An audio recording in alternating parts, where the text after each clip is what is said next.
स्वामी महानां विश्रुतं येषां चरणसान्निध्यात् जीवा मुक्ता भवन्ति श्रीमन्महागणपतये नमः पार्वतीपतये नमः पंढरीनाथ महाराज मारुति महाराज गजानन महाराज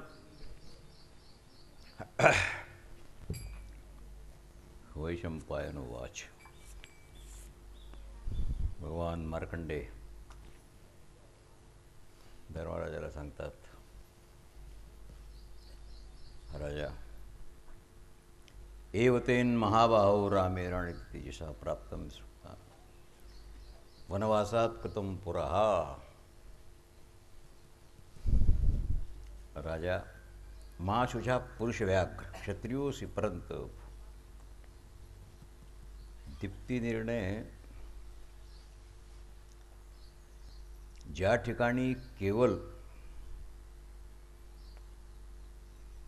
बाहुबलावर विश्वास केला जातो आणि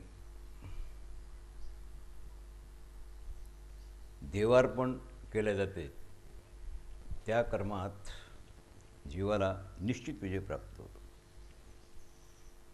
आली आघात याचा अर्थ असा आहे,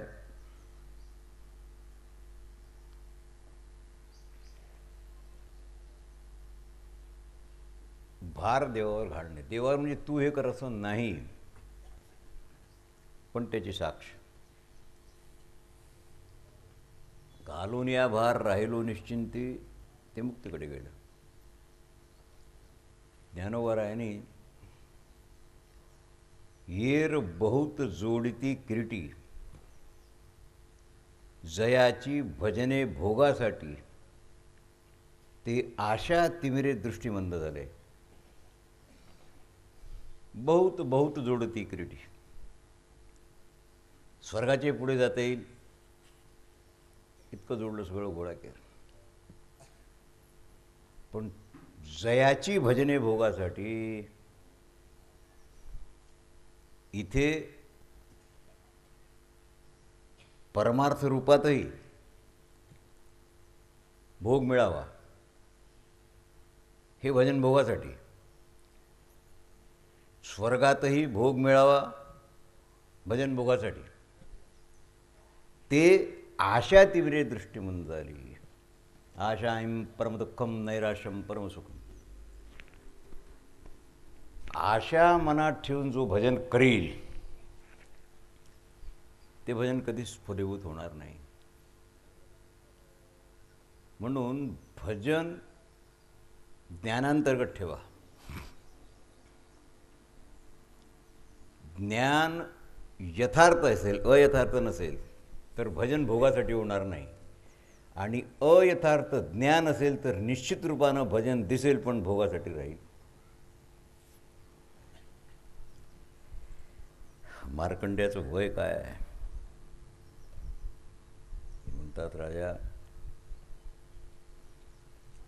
पतिव्रता महात्म्य पर्व असं नावाचं या पर्वाचं। पर्वांतर्गत जे पर्व आहेत ना छोटे, या पर्वाचं नाव आहे पतिव्रता महात्म्य पर्व।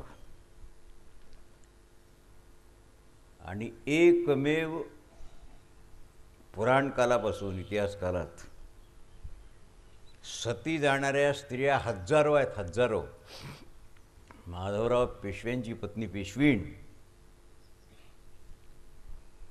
माधवराव जेव्हा वारले त्यावेळेला सती गेली, तिला अग्नीचा चटका नाही लागला। पतिव्रत्य आहे, पण साक्षात मृत्यू किंवा यमाकडून मृत पतीला 400 वर्षाचं आयुष्य मिळवणारी फक्त सावित्री आहे। कसं घडलं असेल? वाणीचा प्रभाव आहे, आणि मधुर वाणीचा परिणाम काय होतो? सगळी जगातली युद्ध लढाया झाल्या, घरात भांडणं आहेत फक्त कटुवाणीमुळे। कटुवाणी ज्या ज्या ठिकाणी आहे, प्रत्येक घरात कटुवाणी आहे, यू बिलीव्ह इन मी, आणि प्रत्येक घरात भांडणं आहेत। वाणी जर मधुर राहील, ज्या वाणीनं टोचल्या जाणार नाही, पिंचिंग नाही. राजा अश्वपती नावाचे एक राजे होते. त्यांना संतान नव्हतं. त्यांनी मद्रदेश, आता मी सगळं सांगितलं तर आताचा कोणता देश वगैरे, संतान ही नसल्यामुळे माणूस नैसर्गिक दुःखी राहतो, गृहस्थ दुःखी राहतो. ब्रह्मचार्याला संतान नाही, काही बाकीचा कोणाचा संबंध नाही. वानप्रस्थाला संतान असते, पण ती सोडून तो आलेला असतो. आणि ही त्याग भूमिका तर वेगळी आहे. त्यांनी रोज गायत्री मंत्राचा जप केला. एकूण 1,00,000 गायत्री मंत्राची आहुती दिल्या. त्याला वेळ लागला थोडा. 1,00,000 गायत्री मंत्राच्या आहुती यथाविधी द्यायला 18 वर्ष लागली. तसं एका आवर्तनाला 12 वर्ष लागतात. पूर्णे त्वष्टादशे वर्षे सावित्री तुष्टिभ्य मागतात. आणि भगवती सावित्रीची उपासना केली. तेव्हा रूपिणी तू सदा राजन दर्शयामा संदर्पम अग्निहोतार समुत्थेन हर्षेण. भगवती सावित्रीने सांगितलं, राजा तुला एक कन्या होईल,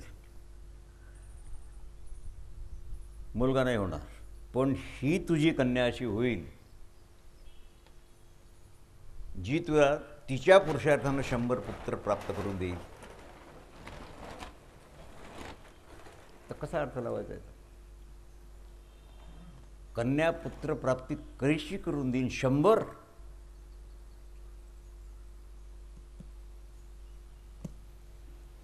सावित्री उवाच.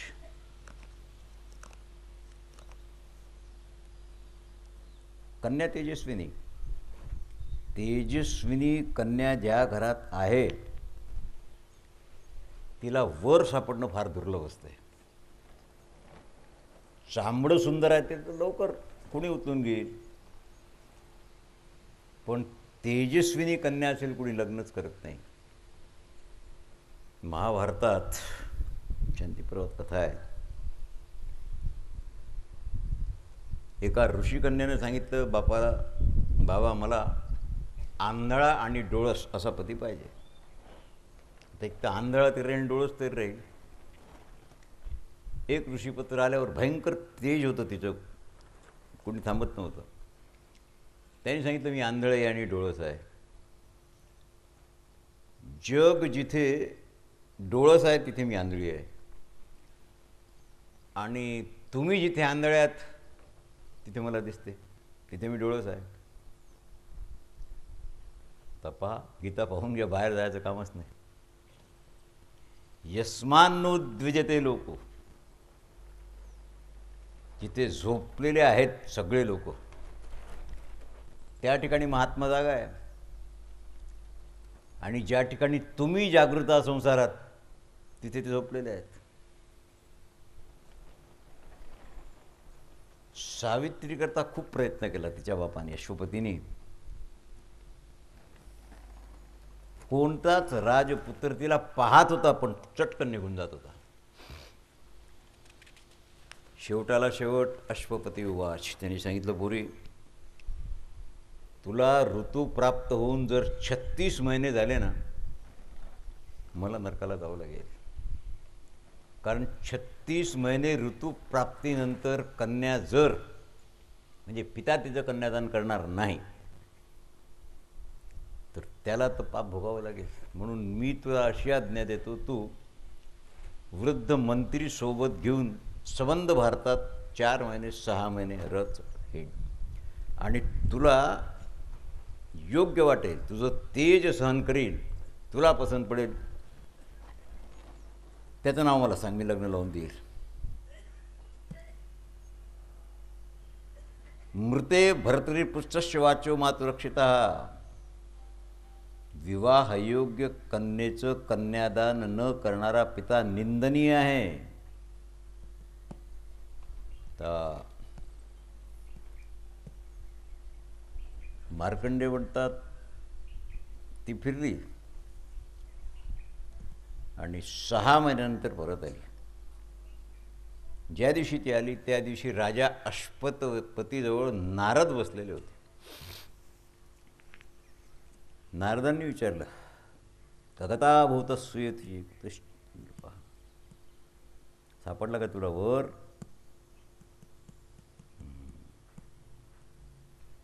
अश्वपतीने विचारलं, शृणुवे वर्षे वर्ताराम योन्यावरता.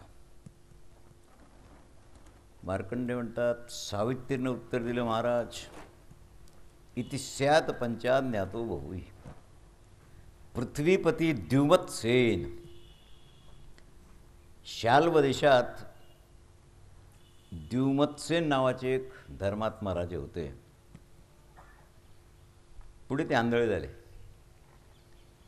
आंधळे झाल्यानंतर शत्रूंनी त्यांचं राज्य जिंकलं. त्यांना वनात राहावं लागलं आणि त्यांना एकच मुलगा आहे सत्यवान, जो जन्माला तर राजधानीत आला, पण वनात सकाळी खांद्यावर कुऱ्हाड टाकून निघाला की सरपणाची मुळी आणायची, विकायची, मग आईबापाला जीव घालायचा. ते कसं आहे, मे भरतिते मनसावृत, मी मनानं त्याचं वर्णन केलेलं आहे. म्हणतात, अहोवत महत पापम सावित्र्या नृपती कृतम अजानंत्या. पुरी तुला पत्ता नाही आहे भविष्यात. खेद आहे, तू भविष्य जाणल्या वाचून पसंत केलं आहेस त्याला. गुणवान म्हणून तुझं बरोबर आहे, पण आयुष्मान म्हणून नाही. नक्की आजच्या वर्षाला पौर्णिमेला तो मरून जाईल.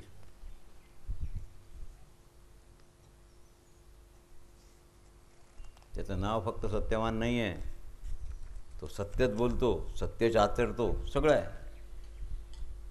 माझा ऐकशील तर तेजस्वी जरी असला तरी उद्या मरणारा पती करून काय करशील? तुला तर कुंकू पुसावं लागेल.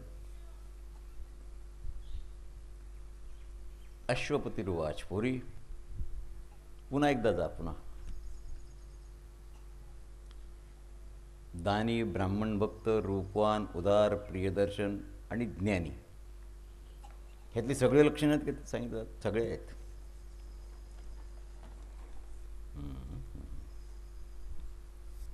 तू आता असं कर, नारदांनी सांगितलं, मला तर काही पत्ता नाही, वर्षभरानं मरणाऱ्या माणसावर लग्न करून करशील काय? पुन्हा एकदा जा, पुन्हा लागू दे एखादं वर्ष.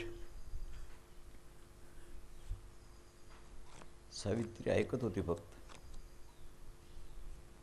तिनं प्रणाम नारदाला केला, सांगितलं, महाराज सकृत दंशो निपतती सकृत कन्या प्रदीयते सकृतः ददामी त्रिवेण्यती सकृत. भावा, 2 भावात धनाचं वाटप एकदाच होत असते. कन्या एकदाच दान दिल्या जाते आणि श्रेष्ठ दाता मी देईल म्हटल्यावर मागं सरत नाही. हे सगळं वचनाद्वारा, शब्दाद्वारा होते. आता तो सत्यवान दीर्घायू असो की अल्पायू असो, गुणहीन असो की गुणवान असो, मी मनानं त्याचं वर्णन केलेलं आहे. तेव्हा आता मनानं वर्णन केल्यावर शरीरानं दुसऱ्या पुरुषाचं वर्णन मी करणार नाही. माणूस पहिल्यांदा मनानं निश्चय करतो, मग वाणीद्वारा प्रगट करतो आणि तत्पश्चात कार्यरत होतो. आता कार्यरतच व्हायचं आहे, कारण मी 2 गोष्टी करून टाकल्यात. मनानं त्याचं वर्णन केलं आणि तुमच्याजवळ वर्णन केलं. आता फक्त माळच घालायची आहे, त्याला दुसरं काही नाही. तेव्हा मी काय तर जात नाही. नारदांनी सांगितलं, पाव विघ्न बाधा, मी तर आता जातो, पण मला असं वाटते की विघ्न तसं येणार नाही, पण आल्या वाचून राहणार नाही. संताची वाणी मोठी खोल असते. हिच्या विवाहात लग्न नाही येणार, पण विवाहानंतर विघ्न येईल. लग्न झालं, सासऱ्याला डोळे नाहीत. एका गवताच्या चटईवर म्हातारा बसलेला होता. पत्नी बसली होती बाजूला. आणि वाणीचा संयम, वाणीचा संयम फार आवश्यक आहे जीवनात.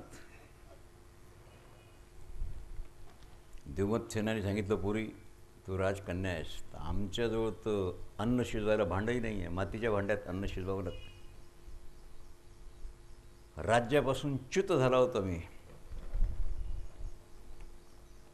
संसाराचं साधन तर धन आहे. धन घालवलं नाही मी, पण प्रारब्ध उदयाला आलं पापाचं. आंधळा झालो. तू कावणे पापी ती रोगाची रूपे, सगळं केलं. काय व्हायचं असेल. सावित्रीची जी दिनचर्या होती ना, मार्कंडेय म्हणतात, गणयंत्याश्च सावित्र्या दिवसे दिवसे गते. पण लग्न झाल्या दिवसापासून एकही क्षण ती प्रसन्न नव्हती. तिला माहीत होतं एक एक दिवस कमी होऊन राहिला याच्या आयुष्यात, हे जाणत होती ती.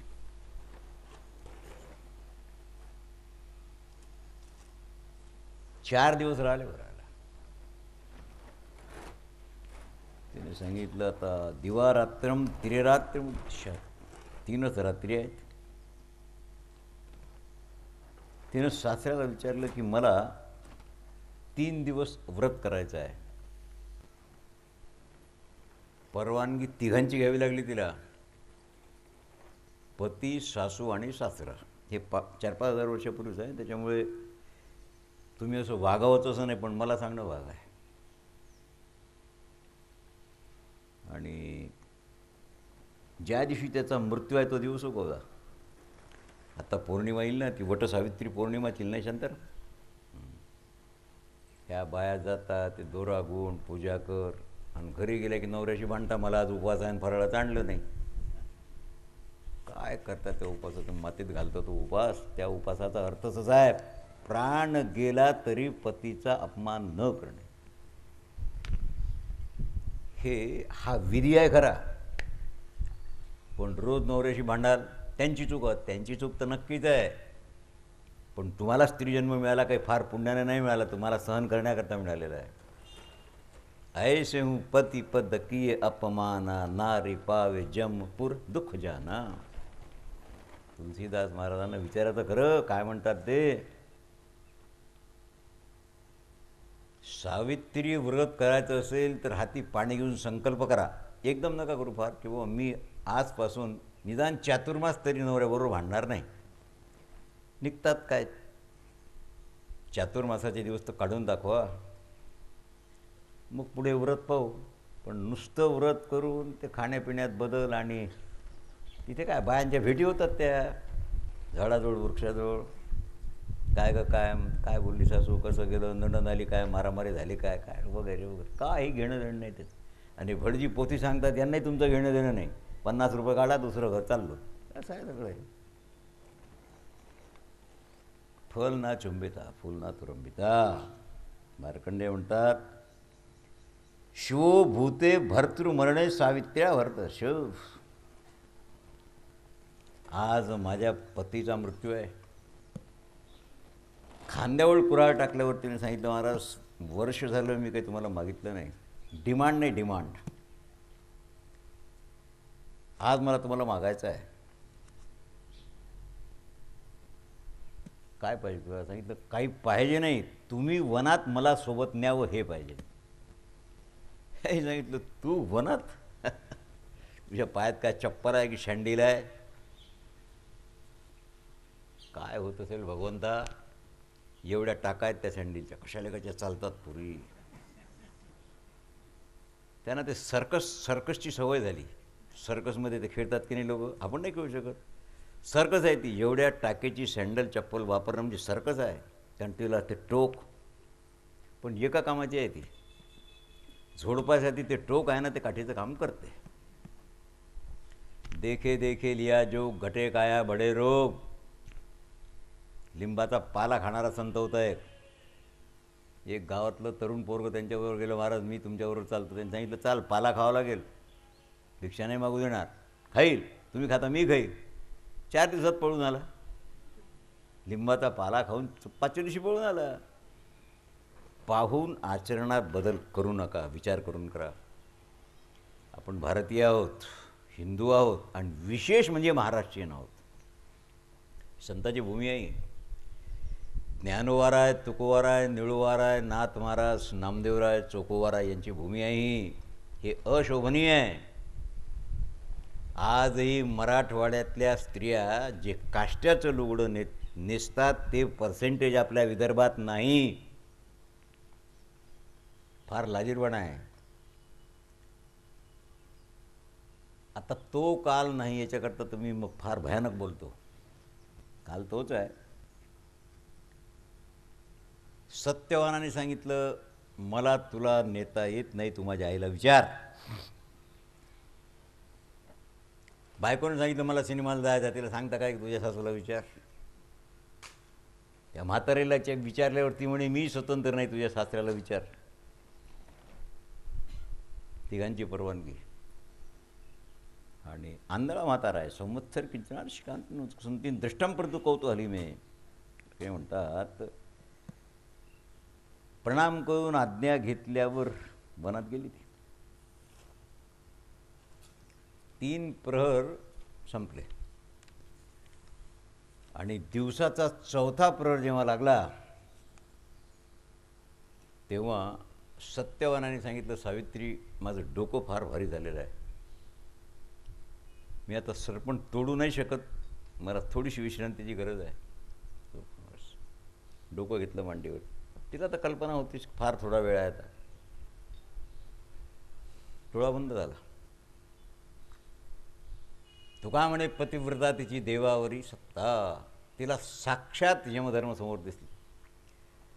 कारण चिल्लर कायद्याकरता शिपाई पाठवावं लागतात, पण एखाद्या मिनिस्टरला अटक करायची असेल मग मोठ्या ऑफिसरला जावं लागते. यमधर्म स्वतः होते महिषारूढ.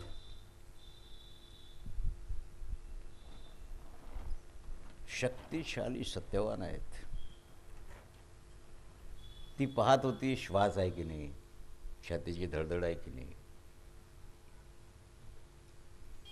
जेव्हा डोकं भारी झालं, माणूस मेल्यावर त्याचं डोकं फार भारी होते, कारण पुत्राच्या मांडीवर प्राण जावा हा विधी आहे खरा. जेवढं झालं की मग आपण ठेवतो उशीवर, दगडावर डोकं ठेवलं. सा समाध्यात सावित्री भरतार्मगम्यश उत्संगेश्च श्रम कृत्वा निशारस्तम महितले. काय करावं. आणि थोड्या वेळात तिच्या लक्षात आलं मुहूर्तदेव चापस्याम बद्धैजली ही. एक दिव्य पुरुष प्रगट झालेला आहे आणि त्याच्या शरीरावर रक्तरंगाची वस्त्र आहेत, लाल रंगाची वस्त्र.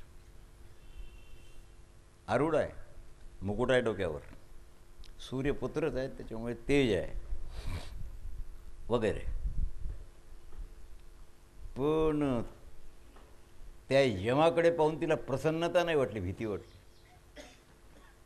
कारण ज्याच्याकडे जे काम आहे, तुम्ही असं कधी पाहिलं नसेल नाही, जे फाशी देणारे लोक आहेत ते कधी सौम्य किंवा त्यांच्या तोंडावर हास्य कधी दिसेल तुम्हाला? फाशी देणारे जल्लाल जल्लाल म्हणतात त्यांना, कधीच नाही. थोडी भीती वाटली तुला. आणि वेळोवेळा ते सत्यवानाकडे पाहत होते. सावित्र्यवाच त्वाभिजानासी च पुरे. हात जोडले त्याने सांगितलं महाराज तुम्ही कोणी देवता आहात काय? माणसासारखं शरीर नाही वाटत तुमचं.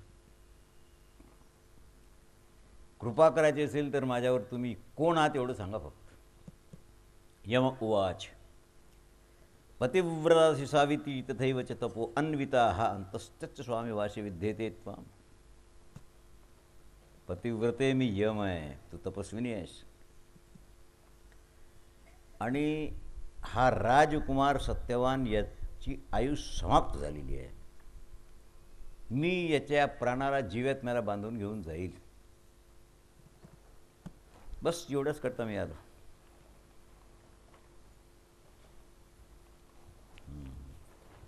सावित्रीने सांगितलं, आता हेतुमिलम भवान कामास. आम्ही तसं ऐकलं आहे की जीवाला नेण्याकरता तुमचे दूत येतात. तुम्ही कसे काय आलात? हा सत्यवान जो आहे ना, हा धर्मात्मा आहे. आणि अंगुष्ट मात्र हृदयस्थ याचा जीवात्मा अंगुष्ट मात्र आहे. उपनिषदांनी अंगुष्ट मात्रच प्रमाण सांगितलेलं आहे.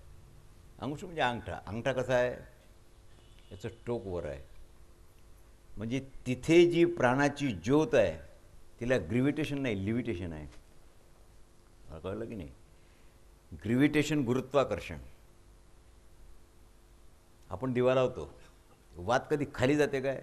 नाही, ती आकाशात जळते ना. तिला नेहमी लिव्हिटेशन आहे, वर जाईल. मग ते सोडून कुठलीही वस्तू त्याला ग्रॅव्हिटेशन राहील. आणि एवढंच मला काम आहे. पोरी, त्याचा श्वास बंद झालेला आहे, तू पाहून घे. अंग कांती मलिन झालेली आहे आणि शरीर निश्चेष्ट झालेलं आहे. निर्वाध गती आहे, कारण हा नियतीचा नियम आहे. महाभागा करतात, तू पतिव्रता आहेस. तू आता वेळ घालवू नको, थोड्याच वेळात संध्याकाळ होईल. याची अंत्येष्टी करणं जरूर आहे. इथून जिथे तपस्वी ब्राह्मण राहतात लांब आहे ते. तू लाकडं गोळा करून याच्या शरीराला अग्नी दे आणि परत निघून जा. सावित्र्योवाच यत्र मे नियते भर्ता स्वयं मा यत्र गच्छति या मात्र गच्छन्ति. धर्म सनातन. महाराज, सनातन धर्म आहे. पत्नीनं पतीचं अनुसरण करावं. तुम्ही चालायला लागले वाहनावर बसून तुमच्या, मला इथे बसून राहणं शोभणार नाहीत, अधर्म होईल. तपस्या, गुरुभक्ती, पतिप्रेम, व्रतपालन हे माझ्यात आहे. त्याच्यामुळे माझी गती नाही कुंठित होणार. आणि सज्जनाचा नियम आहे, 7 पावलं चाललं की मैत्री होते. तुम्ही सज्जन आहातच. आणि 12 भागवतात आहात तुम्ही, भगवंताचे परमभक्त आहात. गुरुकुलवास आणि कष्ट सहनरूप तप फक्त जितेंद्रिय पुरुषच करू शकतो. महात्म्यांच्या ठिकाणी विचारांनी विवेक साधलेला असतो, अवेअरनेस. तसा जे मुक्त पुरुष आहेत त्यांच्या ठिकाणी एफर्टलेस अवेअरनेस असते, प्रयत्न वाचून. पण मुमुक्षुवादी साध्य करतात त्याला. एकस्य धर्मेण सदाम मतेन सर्वे माम. हा संवाद फार मार्मिक आहे.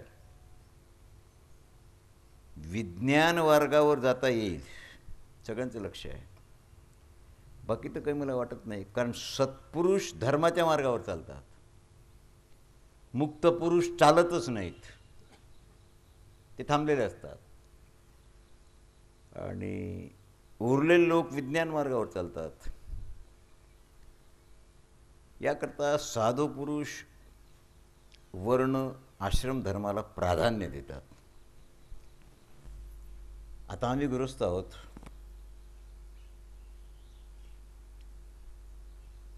तेव्हा मला तुमचं अनुगमन करावं लागेल. तुमच्या मागं जायला काही हरकत नाही. यवोवाच तिरुवती तुष्टोस्मी बने आगिरा. फार गोड बोलतेस तू. मी प्रसन्न, एखादा वर माग, मी तुला देतो. पण सत्यवानाचे प्राण सोडून काही माग. स्वर, अक्षर, व्यंजन, युक्ती तुझ्या बोलण्यात स्वर गेला नाही, अक्षर लुप्त नाही, व्यंजनाचा उच्चार आहे. सत्यवानाच्या जीवात्म्याला सोडून ददामी ते सर्वांनी ते वरम. सावित्री साहित्य महाराज चितराजस्व बनवान की चष्टुश्वसरो ममाश्रय. माझ्या सासऱ्याचे डोळे गेले आहेत आणि राजापासून भ्रष्ट आहे, तेव्हा मला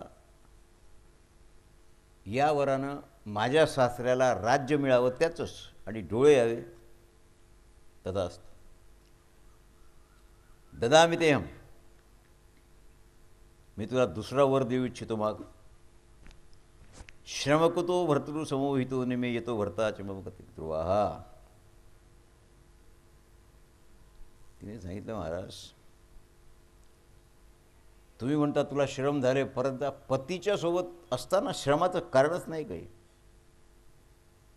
तुम्ही माझ्या पतीला जिथे न्याल तिथपर्यंत मी येईल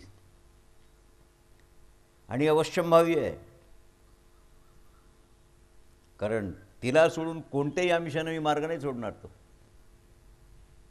सताम सत्कृतीम सतसंगताम. सत्पुरुषाचा समागम एखाद्या वेळेला होतो, संताबरोबर मैत्री एखाद्या वेळेला होते आणि त्यांच्याबरोबर चालणं फारच क्वचित होते. आणि साधू पुरुषांचा संग तर निष्फल जात नाही, त्यांच्याबरोबर बोललेलंही वाया जात नाही, त्यांच्या मागं जाणंही व्यर्थ जात नाही. मनोनुकूलम पुरी बुद्धबुद्धीर्वर्धनम. काय बुद्धी आहे तुझी, बरोबर बोलली आहेस तू. विद्वानही तुझ्याबरोबर बोलू शकणार नाहीत. मी प्रसन्न आहे, दुसरा वर माग. हृतम पुरामेश्वरस्य धीमता स्वमेव राज्यं लभतांच पार्थी. महाराज तर काय मी तुम्हाला मागू. मला भाऊच नाही. माझ्या पित्याला मी एकटी कन्या आहे. तेव्हा संसारातले लोक जे आहेत, एवं प्राप्त लोकांना मनुष्या शक्ती पेशला. हा माणसं अल्पशक्तिवान आहेत. संत महात्मा पूर्ण शक्तीने युक्त असतो. जीवाची शक्ती अल्प आहे. तुम्ही संत आहात, तुमची शक्ती फार मोठी आहे. आम्ही अल्पशक्तिमान आहोत. तेव्हा तुम्ही आम्हाला मदत करणं, आम्हाला वर देणं तुम्हाला शोभण्यासारखंच आहे. टार्चर करणं फार कठीण असते. हां, सावित्री म्हणते, भगवंता अश्वपती माझे पिता पुत्रहीन आहेत. सांगितलं पुढे बोलू नको.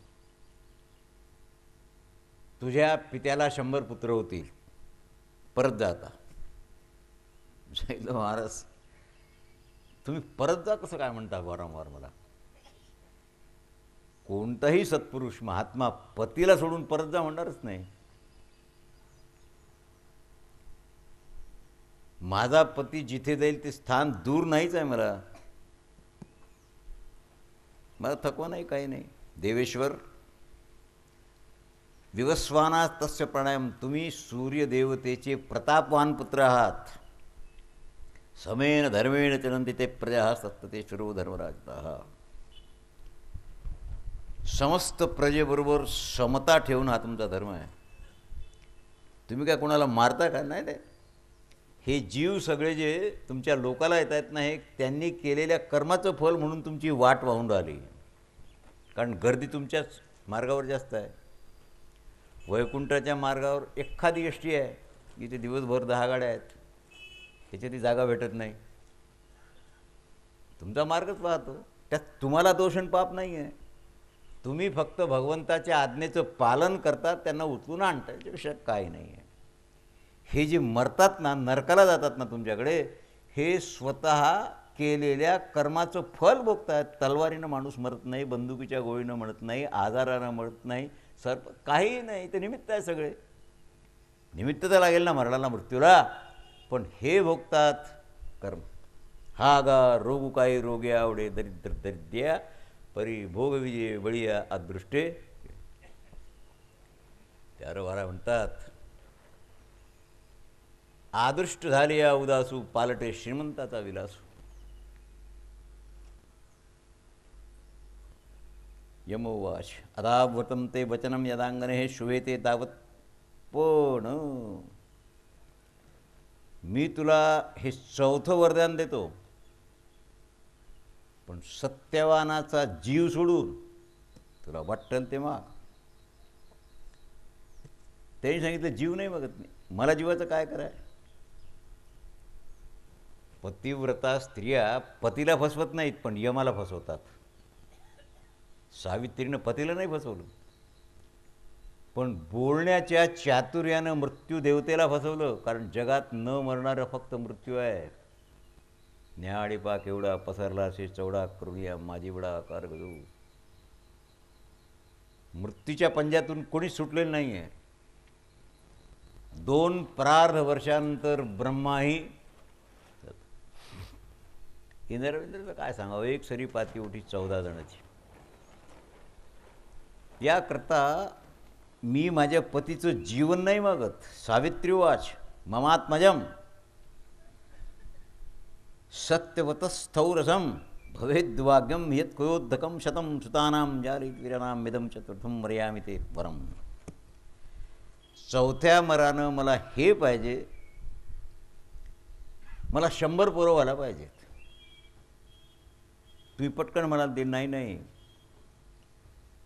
सत्यवान आणि मी आमच्या दोघांच्या संयोगानं निर्माण झालेले सुशोभित 100 पुत्र मला मिळावे, हे पुत्रदान मी तुम्हाला मागते आहे. आता त्यांनाही जाण्याची गडबड, कारण दुसरे कामं.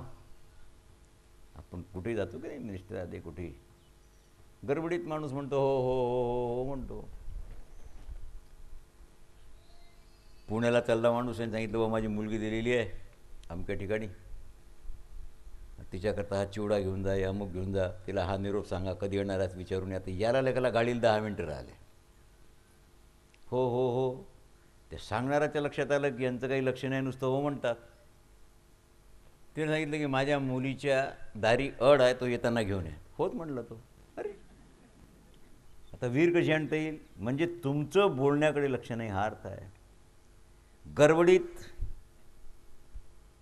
भगवान यमधर्म म्हणतात शतम सुतानाम बलवीर्यानाम भविष्यती प्रतिकारम तपाबले परिश्रमे. आता मी जातो, तुला होती 100 पोर. सांगितलं महाराज थांब, तुम्ही मला काय बोलले, तुला 100 पोर होतील, तुझी प्रसन्नता वाढेल, आता तर परत जा, मला यायला नेऊ दे. सांगितलं आता कसं नेता येईल तुम्हाला, का नाही नेता. सांगितलं मी तुम्हाला काय मागितलं, टेप वाजवून पहा. महाराज तुम्ही असं बोलले, टेप तो वाजवा. कारण पुराणात कथा आहे, भविष्यपुराणात, जेव्हा ब्रह्मदेवानी वरदान दिलं तुला पुत्र होईल, माणूस मेलेला आहे, प्रेत आहे, पडलेला आहे, आणि त्या पतिव्रताला सांगितलं तुला मुलगा होईल, तेव्हा प्रेताद्वारा पुत्र झाला. मोठी विचित्र कथा आहे, प्रेताद्वाराही पुत्र हो झाला, पण टायमिंग फक्त एकच झाला. That's all. प्रेताद्वारा मला 100 पुत्र नको, जिवंत सत्यवानाच्या आणि माझ्या संयोगानं झालेले 100 पुत्र पाहिजे. आता काय कराल. सावित्रीने सांगितलं महाराज सत्पुरुषांची जी वृत्ती आहे ना, ती निरंतर धर्मात स्थित असते, आणि श्रेष्ठ पुरुष कधी व्यथित नाही होत, पश्चात्ताप नाही होत त्याला. तुम्ही वरदान दिल्यानंतर तुम्हाला पश्चात्ताप नाही होणार, आणि तुम्हाला कोणापासून भयही नाही. संतो हि सत्येन नियती सर्वे संतो भूमी तपसाम धारयंती. संत जे सत्य बोलतात ना, त्याच्यामुळे भूमी टिकून राहिली आहे. जगात संत आहेत म्हणून सगळं चाललं आहे. तेव्हा नच प्रसादा सत्पुरुषेषु मोह, आणि सत्पुरुष बोलतात त्यांचा प्रसाद कधी व्यर्थ नाही जात. तस्मादेत नित्यम सत्सनित्यम. महाराज तर माझ्या पतीला जिवंत करावं लागेल तुम्हाला. त्याचा फासा बिसा काय असेल तो टाका काढून. काय करावं आता. सावित्र्यवाच न ते अपवर्ग सुकृतात विनाकृतस्ततात चांदेषु वरेषु मानत. पुण्यमय दाम्पत्याच्या संयोगावाचून तर संतती होणार नाही. 900 कन्यापुत्र होती तरी का करणे लागे पती. तो काय म्हणतात मग तर पतीची गरजच नाही. सत्यवान जिवंत व्हावेत आणि मीही जिवंत पाहिजे, कारण मेलेली पत्नी असो की पती असो, नकामान भर्तविना सुखम नकामाय भर्तविना धिमम. पतिव्रतेला पती वाचून इतर सुख, तिला जर ती सुख म्हणेल तर ती पतिव्रता नाही. आणि इतर कोणतीही धन संपत्ती भोग सत्ता असेल आणि पती नसेल, सगळंच फिरताय. वरार्थिशतपुत्रां तैवदित्य विहिते. यमधर्माने सांगितलं, गडबड झाली, अगं मी तुझ्याशी तुझ्या गोड बोलण्यानं गुंतलो आणि आता अपवाद आहे. मेलेला तर इथ आलियाही हरिहर जिवंत होत नाही. एष भद्रे मया मुक्तो भरता ते कुलनंदिनी. तोषिता म्हणून साध्वी वाक्य धर्म अर्थसंहित ही अतिशय चांगला श्लोक आहे. आरोग्यस्तवनीयशम सिद्धार्थाच्या भविष्यती. भद्रे, सोडलं मी तुझ्या पतीला,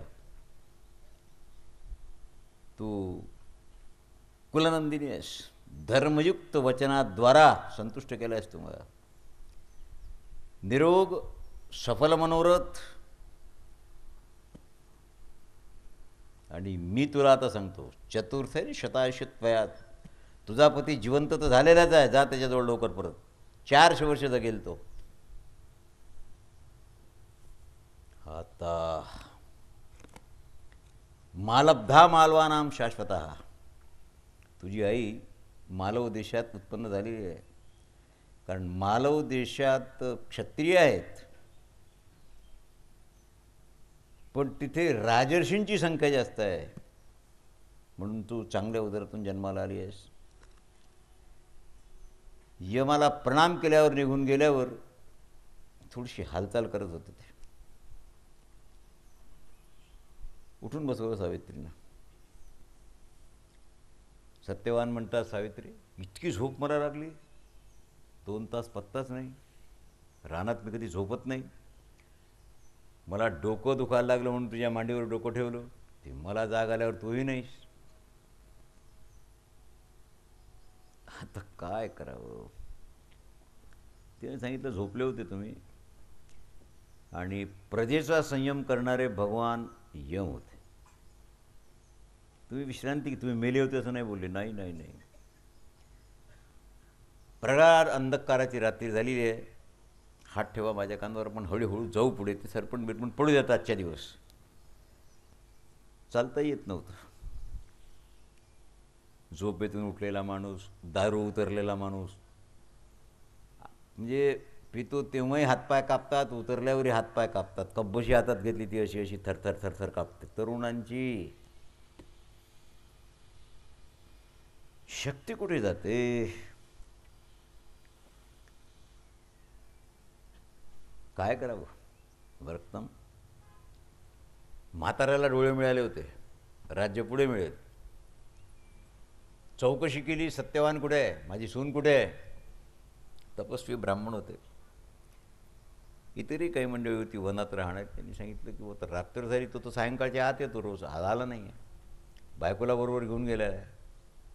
तर काय असेल ते पहा. म्हणून दिवा हाती घेऊन दीप शोधायला निघाले रानात. काय शोधाल तुम्ही. वाटेत भेट झाली. सत्यवान युवा शिराय नृत्तामे स्थानावंती लक्षणा. ते सांगितलं, आता माझ्या डोक्यातलं काय असेल ते भारी पण सगळं गेलं आणि सज्जनाला संध्याकाळी झोपणं शोभत नाही, मला सायंकाळी कशी झोप लागली. ते सांगितलं, सांगू तुम्हाला, त्वया हिनवून जेवीत मुहूर्तम